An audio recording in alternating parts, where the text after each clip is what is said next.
과거랑 달라진 아주 굉장히 결정적인 변화가 하나 있어요. 네. 그게 뭐냐면 과거에 비해서 정보가 대중화돼 있잖아요. 과거에는 정보가 대중화돼 있지 않아가지고 네. 사람들이 뭐 이제 매스컴에만 의지하다 보니까 이렇게 쏠림 현상이 굉장히 많이 벌어졌어요. 네네. 뭐 매스컴에서 그렇다라고 하면 막 이렇게 되고 또 관심도 이제 금방 없어지고 이렇게 되는데 지금은 매체가 많잖아요. 네. 예, 그리고 그렇게 정보를 좀 잘 얻을 수 있는 곳들이 많다 보니까는 사람들이 같이 이제 뭐 가격은 가치에 있어 왔다 갔다 하는 거잖아요. 네네. 근데 가치에 비해서 가격이 한없이 폭락하기는 어려운 상황이다 이런 얘기죠. 어. 뭐 예를 들어 쉽게 예를 들자면은 네네. 미국 주식 같은 거랑 비교해 보면 되거든요. 워렌 버핏이 성공할 수 있었던 이유가 사실은 미국 같은 대기 때문에 성공한 거지 우리나라에서 가치 투자가 과연 성공하냐 이렇게 볼 때 사실 사례가 잘 없잖아요. 근데 그럴 수 있는 이유가 우리나라는 가치가 여기 있는데도 가격이 한도 끝도 없이 떨어지는 일들이 많이 있더라는 얘기죠. 근데 미국 같은 경우는 전 세계 1등이고 그러다 보니까 가치에 비해서 가격이 떨어지면은 네. 바로 이제 그걸 아는 이제 투자자들이 몰려와가지고 결국은 또 이제 끌어올리고 이런 과정이 계속 반복되더라 이런 얘기거든요. 네네. 근데 그거랑 좀 비슷하다고 보여져요. 그러니까 부동산은 국내 시장이잖아요. 네네. 근데 그 국내 시장이라는 데에서 이제 한국 사람들이 주요 이제 다 소비자들이잖아요. 이제 기본적으로. 근데 그런 사람들이 이제 가치를 예전에 비해서 이제 훨씬 더 잘 알게 된 거죠. 네. 그게 이제 과거랑 크게 달라진 사안이라고 보여져요. 그래서 예전과는 좀 다른 양상. 다시 말해서 그러니까 폭락이 되고 오랜 기간 침체되고 이런 가능성은 좀 희박해 보이지 않나 이렇게 보여져요. 단 지금 금리가 올라가는 것도 미국 금리 영향이잖아요. 네. 이런 식으로 이제 뭐 전체 세계 경제가 영향을 받는 이건 피할 길이 없어요. 근데 네. 사실은 그러니까 계속 금리가 올라가고 뭐 미국이 계속 그런 식으로 한다 그럼 어떻게 우리나라가 어떻게 피해요? 그건 안 되지만 네네. 그게 정상화되고 좀 이렇게 완화되는 상황이 된다 그러면은 부동산 시장은 폭락하거나 그럴 가능성은 희박하다. 이제 과거와 같은 상승장은 일단 당분간은 못 볼 것 같아요. 예, 일단은. 예, 그러니까 완만한 상승. 이제 정부가 바라는 것은 완만한 상승인데 그런 완만한 상승 그리고 이제 뭐 평상적인 거래 수준, 예, 거래량의 수준 뭐 이런 정도가 회복인 거죠. 근데 그렇게 되면은 완만하게 항상 인플레이션보다는 상회하는 상승을 하게 되는 거잖아요. 그런 식의 상승은 이제 온다라고 보여지죠. 그러니까 저는 그 기본적인 그 생각 자체를 좀 바꿔야 된다고 생각하거든요. 생각을 바꿔야 된다. 예, 왜 그러냐면 보통 사람들이 이제 부동산 하면 다 이제 내 집 마련이 목표잖아요. 예. 그래서 그리고 만약에 내 집 마련을 하지 않고 다른 목적으로 만약 부동산을 하려고 하면은 나쁜 놈, 투기꾼, 뭐 이렇게 생각을 자꾸 하잖아요. 네. 저는 근데 그게 반대가 돼야 된다고 생각해요.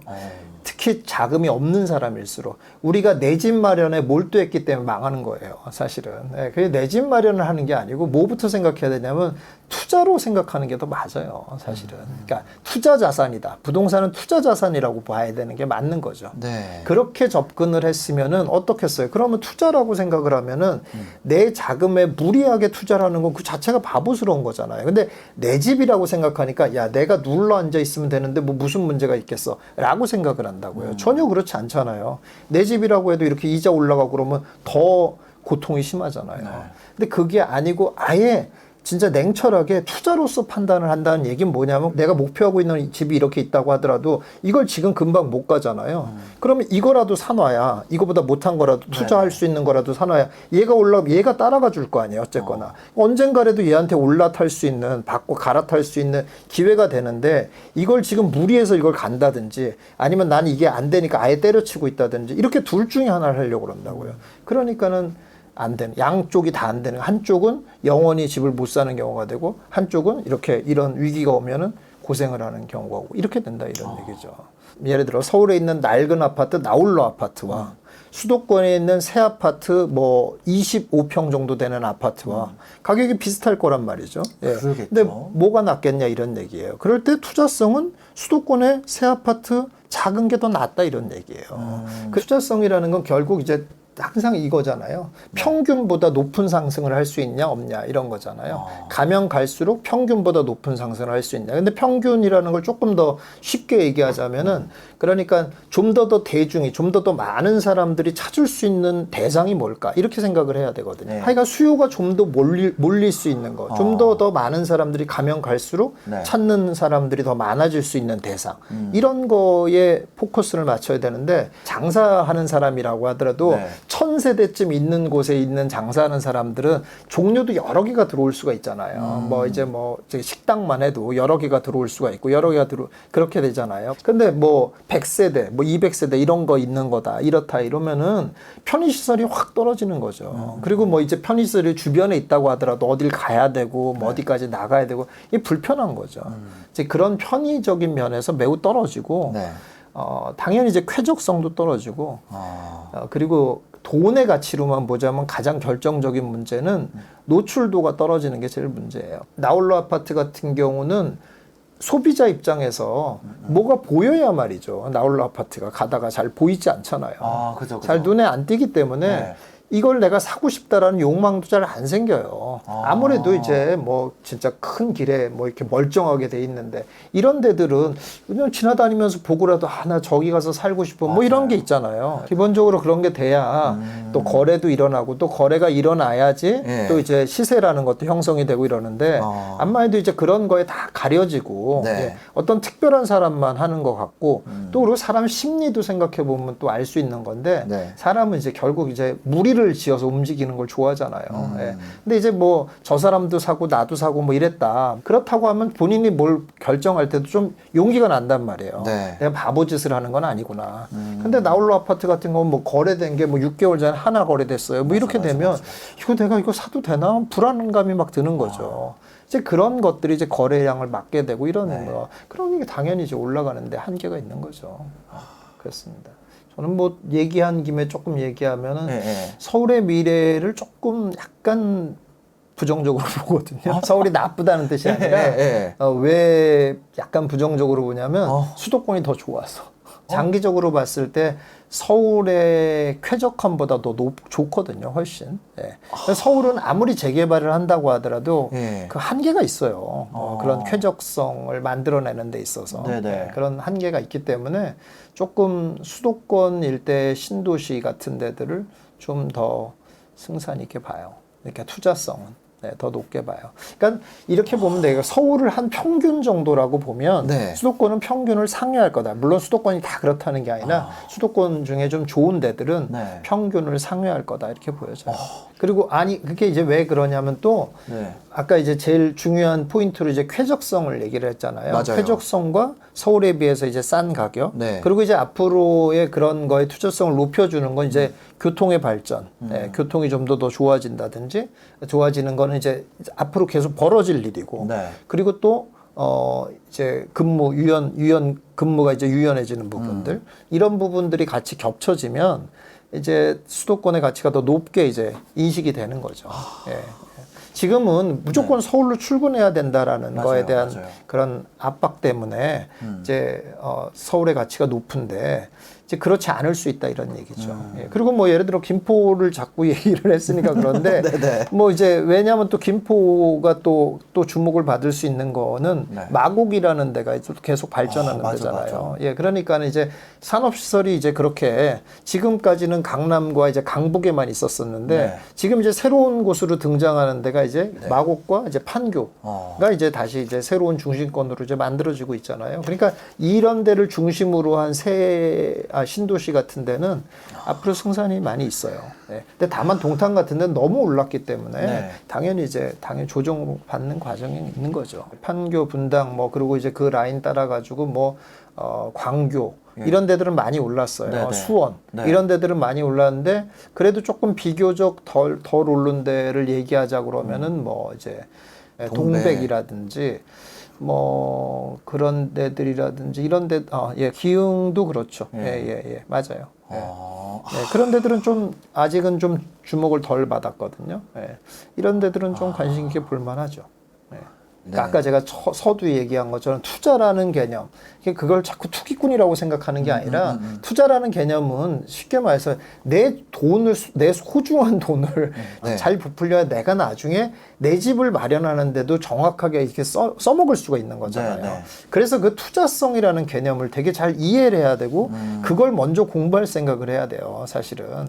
그래야 되는데 그런 개념으로 보면 동탄 같은 데가 좋긴 좋으나 아니 뭐 아무것도 되어지지도 않았는데 가격이 벌써 너무 많이 올랐다라고 하면 기대감만으로 너무 올랐다고 하면 아 여기는 안 되겠다 라고 생각할 줄 알았어야 된다 이런. 물론 이제 지금 상황으로는 골드라인 같은 게 개선될 가능성은 없어요. 그게 이제 뭐 이제 나중에라도 증차를 할 수 있도록 이렇게 그 선로를 만들어 놓지 않았거든요. 그래가지고 뭐 2량인데 지금 뭐 4개, 6개 이렇게만 했어도 좋았을 텐데 그런 거를 안 만들어 놨기 때문에 좀 불가하긴 해요, 지금은. 근데 이제 뭐 꼭 전철만이 아니라 뭐 광역버스 같은 것도 좀 더 원활하게도 만들어질 수가 있잖아요. 그러니까 이제 그런 것들을 좀 기대해 볼 수 있는 거죠. 이게 뭐 이제 재건축 얘기 나오는 데들이 있거든요. 재건축 얘기 나오는 데들인데 그런 데들이 이제 앞으로 계속 주목받을 가능성이 높아요.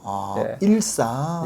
근데 이제 분당은 뭐 이미 뭐 한번 올랐고 뭐 성장성에 비한다면 저평가라고 할 수 있을 것 같아요. 앞으로 그리고 미래를 본다면. 그리고 특히 윤 정부 내내 주목받을 가능성이 높아요. 분당이요? 분당과 일산이. 근데 이제 그런 거에 비해서 일산은 많이 싸기 때문에 뭐 아주 승산이 있다고 보여져요. 그 대곡 소사선이라고 해가지고 그게 연결되거든요. 이제 그게 이제 뭐 내년 개통 예정이니까 뭐 먼 훗날 되는 것도 아니니까 그렇게 되면 또 일산의 교통이 거의 뭐 혁명 정도 수준으로 요게 이제 경의선이 이렇게 쭉 가고 있었는데 거기서 이제 이게 대곡 경의선이 이제 일산의 약간 북쪽을 이렇게 지나가거든요. 북쪽을 지나가서 저 파주까지 가는데 그게 이제 개통이 돼서 김포공항을 가니까 김포공항만 갈 수 있으면 뭐 사실 다 게임 끝난 거거든요. 9호선 있지, 5호선 있지, 공항철도 있지, 다 연결이 되잖아요. 이제 9호선 타면 뭐 강남까지도 가는 거니까 생각보다 이제 지금 뭐 시장이 조금 안 좋으니까 별로 이제 영향을 안 미치고는 있는데. 그러니까 이제 제가 말씀드린 것처럼 이런 거를 좀 이제 그러니까 자꾸 내 집 마련 개념으로 생각을 하지 말고 이제 이렇게 성장성 있는 거 일단은 내 돈을 하여간 까지지 않도록 해야 되겠다. 이런 생각을 먼저 해야 돼요. 지금 시점으로 꼭 굳이 이렇게 당연히 이제 지금 시점이 중요하니까요. 얘기하자면은 뭐 일단 말씀드린 일산이 좋고요. 재개발도 좋아요. 재개발도 좋은데 지금 시장 상황이 이렇기 때문에 뭐 재개발 초기에 있는 물건들을 사면 안 되고요. 시장이 뭐 계속 폭락할 거라고 보지는 않아도 시장이 완만한 상승만 할 거라고 저는 본다고 그랬잖아요. 이제 시장이 폭락하지 않고 이제 완만한 상승 쪽으로 가잖아요. 근데 완만한 상승 쪽으로 간다고 하더라도 그렇게만 되더라도 투자 수요는 굉장히 많이 빠져요. 투자 수요는 별로 없어져요. 가격 변화가. 아니, 그러니까 가격 변화가 완만하게만 있어도 투자하려고 하는 사람들은 굉장히 많이 없어진다고요.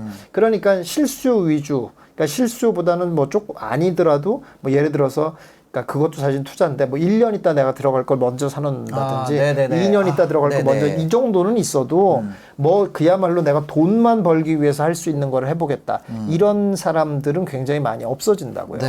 받아줄 사람이 없잖아요. 그러니까 이제 그걸 제가 아까 한 말이랑 오해하시면 안 되는데 투자로 먼저 접근을 하라는 말의 의미는 그런 의미와 지금 뭐 또 투자할 사람 없어진다면 이런 말을 같이 혼동해서 생각하면 안 되고요.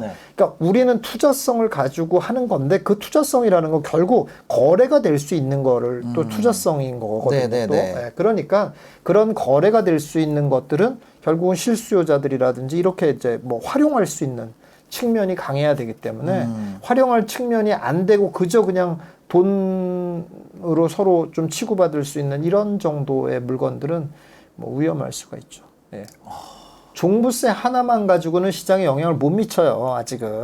그렇게는 안 되고 물론 그것도 의회 통과 사안이긴 한데 그게 이제 야당이 이제 거대 야당이다 보니까 네네. 야당이 금방 이제 협조를 안 해줄 거니까 살살 하는 거죠. 한마디로 네네. 말해서. 네네. 요 정도는 좀 해줘. 요 정도는 해줘. 요 정도는 좀 합의하자. 뭐 이렇게 이제 나가는 거죠. 네. 그렇게 하는 과정에 있는 거고 실제로 시장을 바꿀 정도의 힘이 되려고 그러면 취득세까지 이제 예전으로 돌아가야 돼요. 네. 돌아가지는 않아도 그러면은 최소한 2주택자 같은 경우에도 뭐 이렇게 9배씩이나 올리는 이런 게 네네. 아니라 뭐 2배 정도 올린다든지 뭐 이렇게 줄여줘야 된다고. 이제 뭐 이제 성장성은 조금 둔화될 가능성은 많이 있죠. 뭐 아주 뭐 고가를 제외하고는 예. 조정을 좀 받고 있죠 이미. 뭐 엘스라든지 뭐 이런 잠실 쪽에 있는 이런 아파트들 있잖아요. 네네. 그런 것들도 뭐 가격이 떨어지고 있잖아요. 그런 것들 뭐 강남의 아주 고가 아파트들을 제외하고는 네. 좀 가격들이 좀 떨어지고 있죠. 실제로 실거래가 같은 경우 보면 24억까지 찍었는데 네. 23억 8천인데 매물도 이제 22억에 나오고 뭐 이런 상황이니까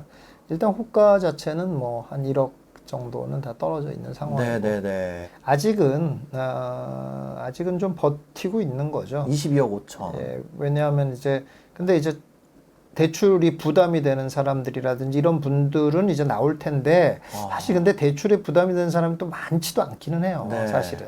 왜냐하면 이제 이미 15억 이상은 대출이 안 되도록 해놨잖아요. 그래서 이렇게 가지고 있는 분들이 대출을 많이 끌어서 앉는 사람들이 많지는 않아요. 사실은. 네. 예. 그래서 이제 그런 부분들이 뭐 크게 이제 폭락을 유도할 거다라고 또 보지 않는 이유 중에 하나예요. 사실. 일단은 뭐 그렇긴 한데 이제 뭐 매물도 많이 없지만 네. 일단 매수세가 너무 많이 없기는 해요. 지금 없기는 한데 네. 뭐 이제 하여간 규제가 계속 완화되고 있는 중이니까 네. 완화가 되면 조금 달라지긴 하겠죠.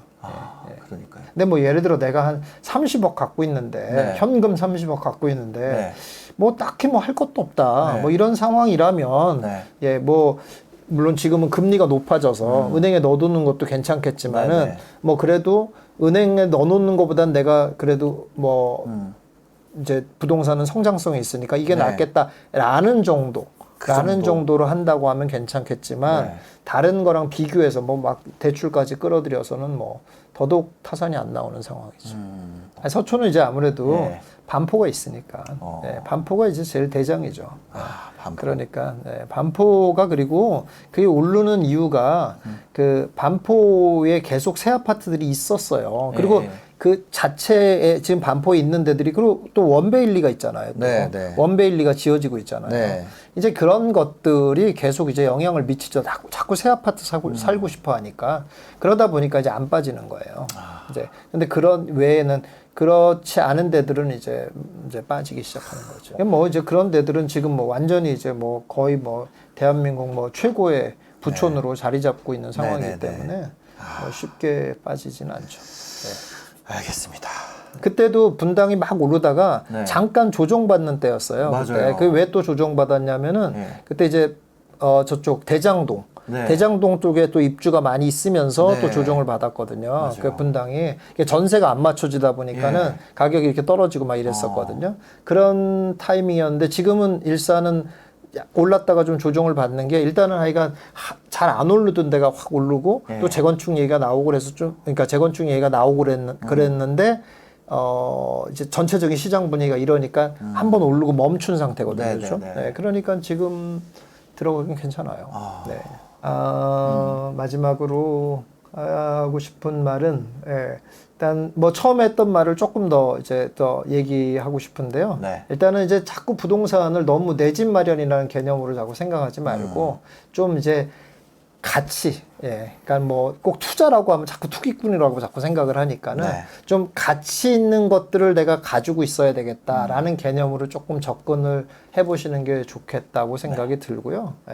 그리고 자꾸 이제 이렇게 미래를 자꾸 예측해서 뭐 지금은 나빠지고 그러니까 하지 말아야 되고 이런 개념으로 자꾸 생각하지 말고 역사가 다 증명을 하는데 아무리 나빠져도 결국은 가치 있는 것들은 결국 훨씬 큰 이득을 내요. 결국 늘 그래 왔잖아요. 그러니까 그런 개념을 가지고 좀 부동산을 바라보면 결국은 이득이 될 거다라는 말씀을 드리고 싶습니다.